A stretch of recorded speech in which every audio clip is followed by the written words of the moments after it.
from Fox 32 Chicago. And good evening, I'm Scott Schneider. We're following breaking news tonight. Confrontations between police and protesters in the Loop. Now, we want to show some video to you in just a moment.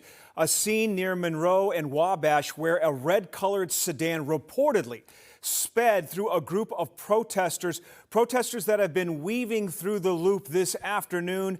This is protests, ICE protests that we've been seeing in Chicago since June the 4th, since ICE arrested 10 people as part of a check-in program on Michigan Avenue. Our Dane Placco is streetside in the Loop. Dane, I want to check in with you. What are you seeing on the ground right now? Yeah, we're on Jackson Boulevard right now, Scott, right next to the Art Institute, directly east of Michigan Avenue. And I can tell you that we saw that car speed through the crowd. It was extraordinarily scary. There was a large crowd marching east on Monroe. This happened about 15 minutes ago. And the crowd, the street was blocked. Police were kind of walking the crowd along the street when suddenly a woman in a red car, sort of a beat-up old sedan, pulled up very fast. A police officer ran up and hit her hit the side of her window to try to get her to pull over. He was like literally pushing against the car, pushed her to the curb, and then she sped away and into the crowd. It was difficult to tell whether anybody was actually hit by that car, but people were jumping out of the way, fleeing. I did see an older woman who was had been knocked to the ground, whether that was by the car or by people trying to get out of the way, we don't know. But that was a really frightening moment that happened in the middle of this protest. There have been some other frightening moments, frankly. This started out as a peaceful protest at Federal Plaza around 5:30 this afternoon. Quickly, though, people began to move out and march north on State Street, down Dearborn initially. A large part of the crowd being handled by police. It was very peaceful at the time, walking north on Dearborn. Then there was a splinter faction, a split-away group, if you will, that decided to go east on Monroe while the rest of the crowd went north on Dearborn. The police officers tried to stop that splinter faction from breaking towards the lake, and that's when the mayhem started. There was a police blockade that was formed at the corner of Monroe and State, blocking Monroe to keep people from crossing the street, and a number of the protesters just continued walking in the direction of the lake, ignoring the police. The police were locked arm in arm and telling people to stop. A number of agitators at the front of the crowd started then yelling at the police and throwing objects at the police. A number of them actually went up and tried to break through the line and were thrown back by police. A number were thrown to the ground. There were some people that got into some pretty nasty scuffles with police knocking people off down to the ground as well. That lasted for like 3 or 4 minutes until the police quickly regrouped and decided to open the intersection, allow them to continue proceeding east on Monroe. And that is when we had the incident with the red car we were telling you about earlier. We don't know whether anybody was critically hurt from that incident, but it was terrifying. There was a woman in that red car, as I told you, who was obviously agitated that she couldn't move, that there were people in the street, and she took off very quickly into the crowd.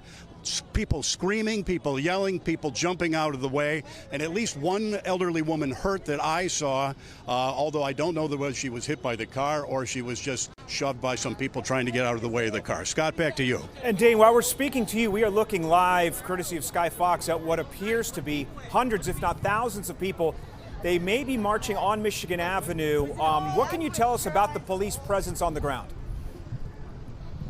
Yeah, there's a lot of police officers on the ground right now. As you can imagine, there's police helicopters in the air. Police were in large numbers down here. They've been knowing about this 5:30 event since early this morning, frankly. In fact, the Federal Complex workers at the Klaczynski building in Dirksen were told that they could go home early if they wanted. So they had plenty of warning this was going to happen. And frankly, it was a fairly small protest initially, maybe 250, 300 people at most in the Federal Plaza, and then it just suddenly swelled. There was a couple other marches that were going on at the same time. It all came together, and they all decided to head out in one direction at once. There are a lot of Chicago police officers. You see some right back there that right now have this street blocked off. They've been kind of doing rolling blockades through downtown. A lot of the streets downtown are still open, believe it or not. You can see traffic back there moving on Michigan Avenue. If you are downtown, just be ready to encounter people who want to use the street to protest, and it's going to take some time to clear those crowds out as they progress through the downtown area. And Dana, I've got to ask, because we were watching from the newsroom at one point, we were watching what appeared to be protesters shoving one another. What can you tell us about the tension amongst those who are marching in opposition of these ICE raids? So here's what I'm going to tell you, Scott, and this is going to be just my personal observation. Take it for what it's worth. The vast majority of the people that came here today were looking for a peaceful protest, but not everybody. And there were people that clearly were spoiling for a fight, were agitating. And those were the people that, when they saw the police form that blockade at Monroe and State Street, decided that they were going to try to break through that blockade, even when police were telling them, don't do that, don't test us here. And that's when the water bottles started flying and some other things started flying, and the tension level just skyrocketed at that point. A number of people trying to rush through the police line. They got stopped, they got bounced off and knocked to the ground, and then they would take another run at the police. There were a couple people I saw taking swings at police officers. Also, the National Lawyers Guild has had a number of representatives on the ground here marching with the crowd. They're wearing yellow-green hats, and they have notebooks, and they're observing. I asked one of them, she said she couldn't go on camera, but they're here as observers trying to determine what's going on, making sure that the police are acting legally, and presumably also the people in the crowd are acting legally, because I will tell you, at that intersection, at that police blockade, there were people that were looking, very few people, mind you. Most everybody here was for peaceful reasons, but there were people who were looking to mix it up with police. All right, our Dane Placco reporting in the loop as those protesters, to Dane's point, appear now to be moving peacefully. We're going to stay on top of this story, including that report of a car driving through those protesters at Monroe and Wabash. This all playing out as we are seeing a fifth day of protests and an escalation in Los Angeles. There are protests taking place in cities like Chicago, in New York, in Washington, D.C., in Boston, and in Dallas. We're going to stay on top of what's happening here. As Dane mentioned, if you are in the downtown area, be prepared for rolling street closures.